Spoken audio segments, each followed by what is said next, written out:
Bible Art, une nouvelle application que vous avez peut-être vue apparaître sur les différents réseaux sociaux, une application qui est proposée entre autres par l'école biblique et archéologique française de Jérusalem, par les frères dominicains, par la Bible en ses traditions. On a voulu en savoir plus sur une application qui peut peut-être changer votre vie. Pour cela, nous sommes allés interroger le frère Olivier Cattel, qui est à Jérusalem et qui nous répond. Bonjour frère Olivier. Eh bien, tout simplement, Bible Art, qu'est-ce que c'est ?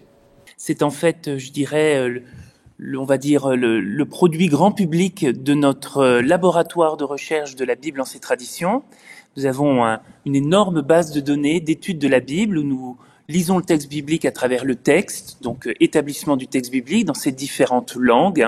le latin, le grec, l'hébreu, le syriaque. Et puis, on a ensuite une section contexte, on essaie de dire dans quel contexte historique en particulier ce texte est apparu, qu'est-ce que les données de l'histoire, de l'archéologie nous disent et nous permettent de mieux comprendre ce texte. Et puis, Bible Art, c'est surtout sur la partie réception, c'est-à-dire comment la parole de Dieu, à travers toutes ses versions, à travers toutes ses variantes, eh bien, était un catalyseur de culture et a donné naissance finalement à notre culture occidentale à travers la peinture, la danse, le cinéma, etc. Et donc c'est d'une immense richesse et c'est en fait une œuvre sans fin puisque jusqu'à maintenant, jusqu'à aujourd'hui, eh bien même des rappeurs modernes, eh bien continuent de mettre la parole de Dieu, parfois peut-être sans le savoir, eh bien en action et en réception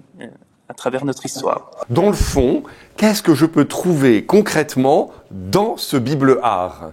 Alors l'expérience de l'utilisateur, si on peut dire, c'est en fait surtout une expérience qui se veut sur mobile, mais qui existe aussi sur ordinateur de bureau. Et c'est l'idée que quand on se balade avec son téléphone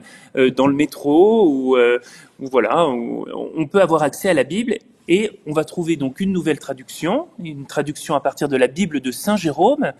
ce grand-père de l'Église qui a traduit à partir de l'hébreu en latin la Bible. Et on va trouver en fait tout un tas de notes qui vont nous permettre de mieux comprendre ce texte et de voir comment ce texte a été reçu. On insiste beaucoup à Bible Art ici, ce n'est pas une illustration, on met pas un tableau pour faire joli, parce que c'est bien, et puis on trouve que c'est bien et on regarde les images. Non, le tableau est une en fait interprétation du texte biblique, parce que le texte biblique n'est pas qu'un texte, c'est avant tout une parole, et une parole, on sait qu'à travers les âges, elle s'incarne différemment, et elle donne naissance à de nouvelles œuvres, de nouvelles compréhensions, et voilà, de nouvelles beautés. C'est la Bible qui a été utilisée par tous les artistes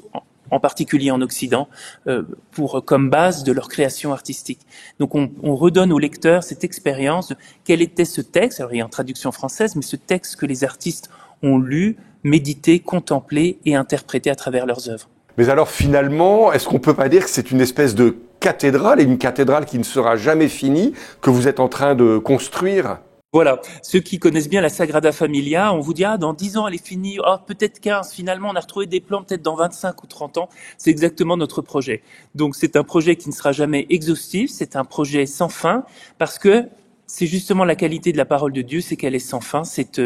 une infinie lecture, une infinie interprétation, et donc nous continuons d'enrichir en permanence notre base de données, parce que nous découvrons toujours de nouvelles œuvres, de nouveaux tableaux, de nouvelles chansons, de nouveaux films, et c'est absolument sans fin. Alors ça pourrait être décourageant, mais en fait c'est motivant, parce que justement on voit que cette lecture est infinie. Cela veut-il dire aussi que pour nous lecteurs, nous pouvons participer de cette expérience et œuvrer aussi à faire découvrir la parole de Dieu dans ses aspects vivants et multiformes ? Exactement, c'est avant tout une expérience, c'est-à-dire on peut être habitué à simplement lire sa Bible, on a une expérience spirituelle, on peut faire de la lectio, on peut faire tout un tas de choses, et tout d'un coup là la parole de Dieu se déploie, et en fait elle se déploie à travers notre culture, et finalement on se rend compte aussi qu'elle rejoint notre quotidien et les plus belles œuvres d'art que nous connaissons parfois, et que nous ne voyons pas tout à fait comment les relier à Dieu, à la parole de Dieu, et là c'est nous qui faisons ce petit travail, qui est en fait un gros travail de lien entre la Bible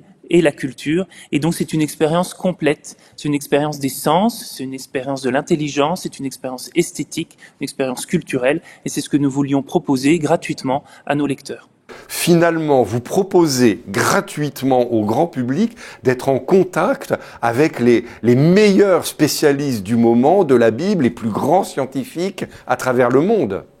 Exactement, c'est-à-dire que non seulement on a tout ce fond d'œuvres artistiques, mais vous aurez aussi des notes très savantes